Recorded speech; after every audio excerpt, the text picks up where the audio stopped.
হঠাৎই ঢেবে গেল রাস্তা। চোখের পলকে তৈরি হলো বিশাল গর্ত, আর সেই গর্তের মধ্যে গিয়ে পড়ল চলন্ত গাড়ি। ভয়াবহ এই ঘটনাটির সাক্ষী হলো সিঙ্গাপুরবাসী। শনিবার ২৬ জুলাই বিকেল ৫টার দিকে মাউন্টব্যাটেন রোড ও নিকোল হাইওয়ের সংযোগস্থলের কাছে তানজং কাটং রোড সাউথ এলাকায় এই মর্মান্তিক ঘটনা ঘটে।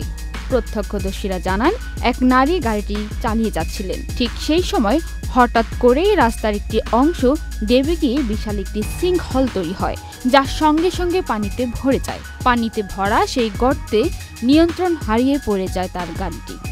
ঘটনার পরপরই জরুরি উদ্ধারকারী দল দ্রুত ঘটনাস্থলে পৌঁছে যান। প্রায় ৩০ মিনিটের চেষ্টায় ধুমড়ানো মুচড়ানো গাড়ি থেকে ওই নারী চালককে উদ্ধার করা হয় এবং তাৎক্ষণিকভাবে তাকে তানটক সেং হাসপাতালে নিয়ে যাওয়া হয়। হাসপাতালের সূত্রে জানা যায়, চালক গুরুতর আহত হলেও বর্তমানে তিনি স্থিতিশীল অবস্থায় রয়েছেন। সিঙ্গাপুরের public utilities board and land transport authority ইতোমধ্যে ঘটনার তদন্ত শুরু করেছে। প্রাথমিকভাবে ধারণা করা হচ্ছে, মাটির নিচের পাইপ ফেটে যাওয়া কিংবা দুর্বল ড্রেনেজ ব্যবস্থার কারণেই সড়কটি ধসে পড়ে এই সিঙ্কহল তৈরি হয়েছে।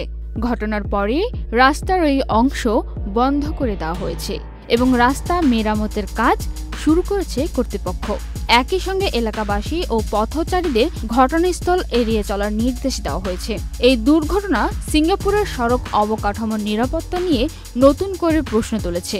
বিষয়টির গভীরতা বিবেচনা নিয়ে কর্তৃপক্ষ দ্রুত তদন্তের মাধ্যমে প্রকৃত কারণ উদ্ঘাটন এবং ভবিষ্যতে এমন দুর্ঘটনা রোধে প্রয়োজনীয় পদক্ষেপ গ্রহণ করবে বলে জানিয়েছে।